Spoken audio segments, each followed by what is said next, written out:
Tapi dia kalau dia ambil wuduk sia-sia, tapi dia wajib wuduk, maknanya dia akan dihukum disebabkan dia tidak berwuduk dalam akhirat nanti ya. Ini ada pendapat. Perbahasan ni bukan perbahasan fiqh. Perbahasan ni perbahasan ilmu kalam tauhid. Tak payahlah kita nak panjang-panjang kat situ. Jadi sebab itu dia kata ni masalah yang tak perlu, masalah qalilatul ghana'i fil fiqh. Ini masalah yang tidak diperlukan sangat dalam fiqh, sebab dia berkaitan dengan hukum akhirat. Ilmu kalam ataupun tauhid. Adapun bila wuduk itu diwajibkan, dia kata wuduk itu diwajibkan bila masuk waktu solat. Bila masuk waktu solat dan seseorang itu mahu mengerjakan perbuatan yang mana wuduk itu syarat kepada perbuatan itu. Syaratnya apa? Dia syarat sesuatu yang tidak sah satu perkara melainkan dengan dia, dengan benda. Syarat ni sesuatu yang satu perbuatan yang lain tak akan sah melainkan dengan dia. Jadi kalau perbuatan tu ada, kalau perbuatan tu ada kan, maka syarat tu ada lah. Otomatik syarat tu ada. Sebab kalau syarat tu tak ada, perbuatan tu walaupun dilakukan tidak dikira ada ataupun tak sah.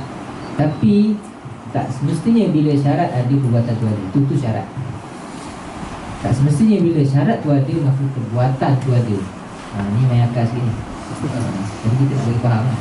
Sebab kat sana ada satu lagi istilah selain daripada syarat yang kita panggil sebab. Dan ada lagi satu istilah yang kita panggil rukun. Ni rukun bukan syarat. Syarat bukan rukun. Semua bukan sebab. Lain-lain ni semua. Rukun kalau dia tak ada sesuatu. Kalau dia ada sesuatu.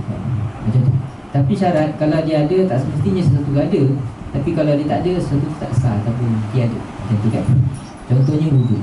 Wuduk kalau kita ambil wuduk, solat ada tak? Tak semestinya. Kita ambil wuduk dia tapi tak semayang kan. Ambil wuduk rajin kan. Semayang tak ada kan contohnya kan. Asal masuk waktu ni dia ambil wuduk kan.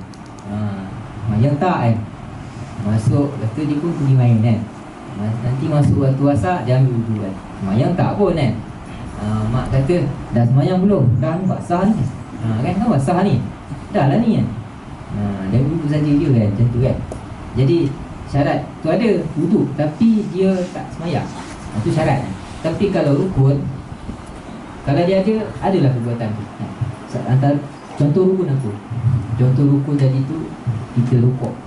Rukuk dalam solat je kan. Kalau tak ada rukuk, tak adalah solat tu.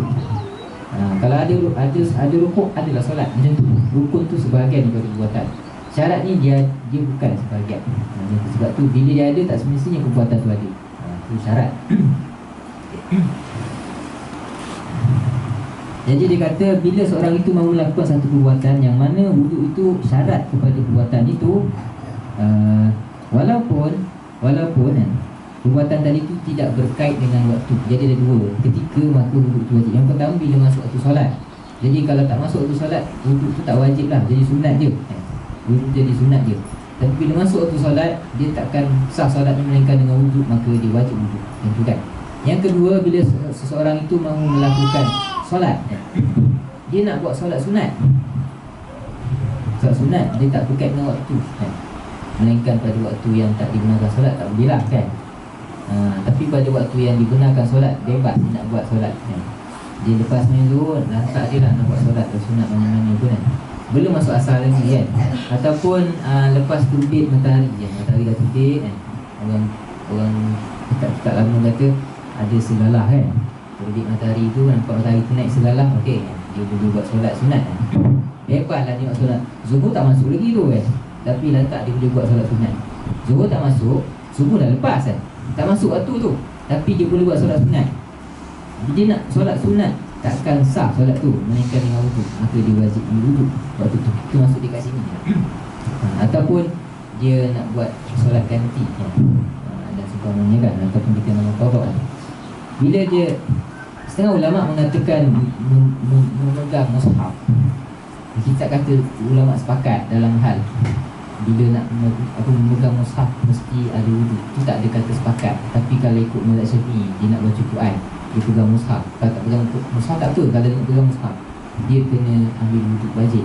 Jadi baca Quran, pegang mushaf ni dia tak terikat dengan waktu. Bila-bila boleh. Tapi disebabkan pendapat itu, mazhab itu mensyaratkan wudu untuk pegang mushaf, maka dia wajib wudu. Walaupun itu dia kata walaupun dia tidak berkait dengan waktu. Adapun kewajipan wudu itu ketika masuk waktu solat ke atas orang yang berhadas, dia kata tak ada khilaf dalam masalah itu berdasarkan kepada ayat Al-Quran. Ya ayyuhalladzina amanu idza qumtum ila solat. Wahai orang-orang yang beriman, jika kamu mahu, kita terjemah mahu kat situ. Kalau kita terjemah ikut ayat, ni orang yang bahasa Arab tahu kan. Kalau kita terjemah ikut perkataan, maksudnya jika kamu telah mendirikan solat, maknanya dah solat, betul, mana tu kan, wuduk tu sebelum solat kan. Tapi kat sini di dalam usul fiqh lah, dia panggil sini dalil iqtidaiyah, dalil ataupun dalalah iqtidaiyah. Maksudnya dalam kes macam ni, nas macam ni, kita kena takwil. Ada benda yang telah dihazafkan. Maksudnya idza aradtum qiyamas solat, jika kamu mahu mengerjakan solat, bukan jika kamu mendirikan solat. Kalau jika kamu mendirikan solat, maka berwuduk. Ini macam solat dulu batal dulu. Itu tak ada seorang cakap dia. Tak ada seorang fakih pun cakap macam tu. Tapi yang apa, nas ni bermaksud jika kamu mahu mendirikan solat. Jadi kat situ kita panggil dari iqtidaiyah. Idza aradtum qiyamas solat, macam tu kan. Jika kamu idza aradtum iqamatas solat, idza aradtum iqamatas solat, jika kamu mahu mendirikan solat, maka hendaklah fasilu ila akhir ayat kan. Maka dia kata ayat itu mewajibkan wuduk ketika mahu mendirikan solat. Idza aradtum al-qiyama ila solat. Dia kata antara syarat solat tadi itu masuk waktu.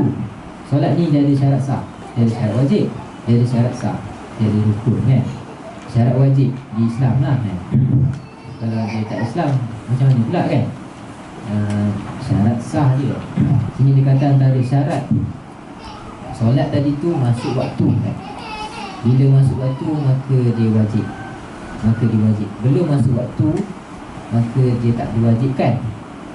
Solat tu kan, waktu solat maghrib tu tak diwajibkan ke atasnya ketika itu kan, sebab belum masuk waktu. Bila masuk waktu maka wajib, tentu kan.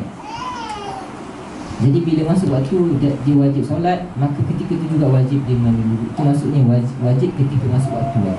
Adapun wajib ketika mahu melakukan perbuatan yang mana wuduk itu salah satu daripada syaratnya, ini dia kata kita akan jelaskan. Kita akan jelaskan dalam perbahasan perbuatan-perbuatan yang dengan sebab kita nak melakukan perbuatan itu maka wajib diwudukkan. Nanti dia akan jelaskan.